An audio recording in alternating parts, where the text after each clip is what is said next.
Tonight, we're turning up the heat. Two high-proof bourbons are going head-to-head.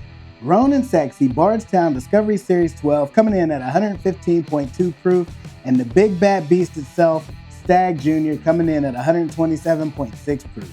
Is Bardstown's premium blend worth the $140 price tag, or will Stagg Jr. steal the spotlight? Only one way to find out. Let's get ready to rumble. It's the Cynple Whiskey Show.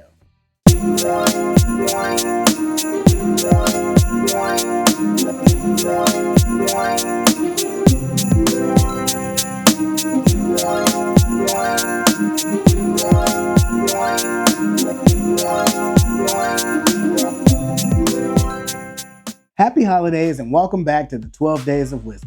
I'm Cyncere, and tonight we're on the fifth matchup of the series with Buffalo Trace's very own, the bottle formerly known as Stagg Jr. and the B-Town Bully Bardstown Discovery Series 12.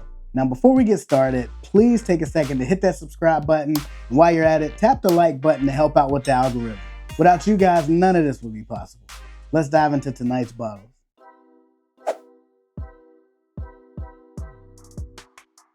First up, we have Bardstown Discovery Series 12. This premium bourbon is a blend of 6-year, 10-year, and 14-year-old bourbons. Bottled at 115.2 proof, Bardstown Company crafted this one to showcase complexity as well as depth. With notes of orange, raspberry jam, lemon curd, and seasoned oak, at $140 a pop, it is a pricey pour, but will it live up to its luxurious reputation? We shall see.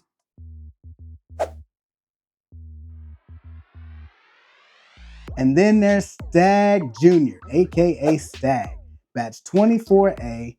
This bourbon is an uncut, unfiltered powerhouse from Buffalo Trace. Coming in at a soul-stirring 127.6 proof with flavors of cherry, oak, and baking spice. And it's just $65, if you can find it at that. It's one of the most sought-after bottles in the bourbon community, and without further ado, let's get to sipping. Bardstown Discovery Series 12. Super rich. I get some sort of a citrusy note, almost like a deeper ripe berry note, a little bit of that oak, and like a brown sugarish note on the end. Let's get a whiff of Stagg.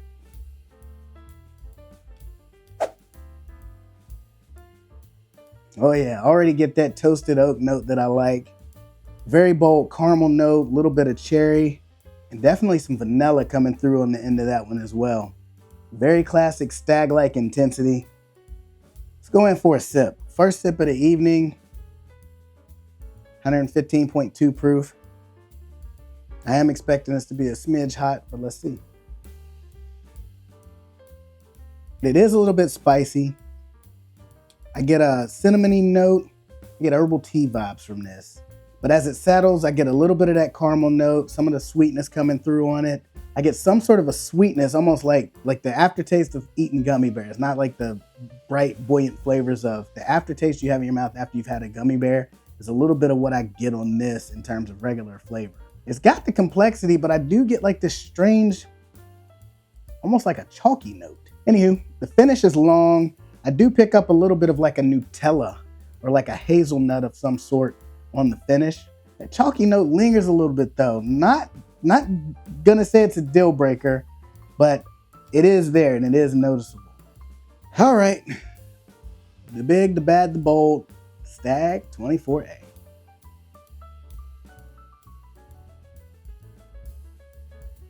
Yep, definitely glad I went with the Bardstown first. This one definitely gives you a bolder, a little bit of a bolder slap in the face. Super excited that I warmed up first because I know that would have hit me like a ton of bricks had I not had the Bardstown first. Full bodied, very bold. I get that oak note up front, very dominant at the forefront. I get almost like a cherry cola note on the back end of this as well. A little bit of bacon spice. The warmth on it gives me fire pit vibes. If it was my wife, it'd probably be like an electric blanket vibe, but definitely warming to the soul as well, but good. The finish on this is decently long. The oak is at the forefront in terms of the finish. A little bit of a cinnamon note as well. And I get a little bit of chocolate that I don't recall getting a whole lot of chocolate on the 24A. I know last year's batch I got a decent amount of chocolate on, but I get a little bit of chocolate on the finish, at least on this one as well. It's really bold and sticks with you in all the right ways, but the question is, who's the winner?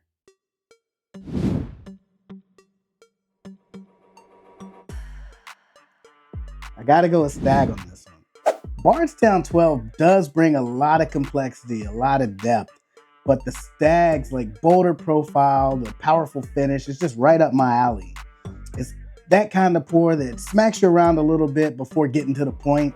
And I will say, I think that the bottle I have from last year left more of a lasting impression on me than this one did. But let me know in the comments down below if you prefer Stagg to Bardstown Discovery 12, especially if you've had the 24A. And also leave me a comment and let me know if you've had either of the batches from last year and your thoughts on those versus 24A. Just how well will these two stack up when we blend them together? 127 proof, 115 proof, two completely different flavor profiles. I am actually excited to try this because I do enjoy both of these pours. So let's give it a sip.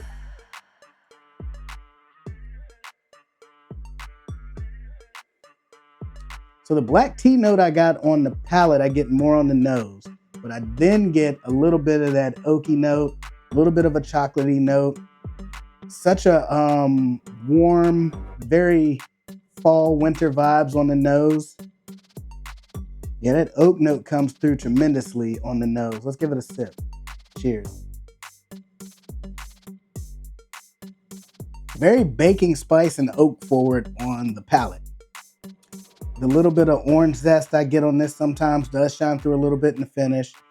That black tea note still comes through, even though this is the lesser proof of the two. Overall, okay pour. Not something that I would particularly be hunting for, but it is a little bit unique. So when you think about it from that perspective, it is one that I would say, okay, if this was a $60 bottle, maybe worth having on your shelf. But that wraps up day 5 of the 12 days of whiskey. Stagg Jr. lives to fight another day. Bardstown goes back to the shelf to wait on me to have guests down here to share a sip with. And the tournament's still heating up as we still got plenty of bottles to go as we get closer to the Elite 8. And if you've enjoyed this battle, don't forget to check out day 1 where George T. Stagg took on Little Book. You can see what Daddy Stagg is versus what Baby Stagg is. Maybe they'll meet up in one of the final rounds. I'm not quite sure how I have it structured, but I will look into it. In the meantime, I'll leave you with this. Whiskey often reminds me that it's the bold moves that stand out, whether it be a high proof pour or whether it be a risky move in your life. Those are the moments that often leave the best impression. So here's to hot whiskey, even warmer conversations, and keeping it simple. Cheers.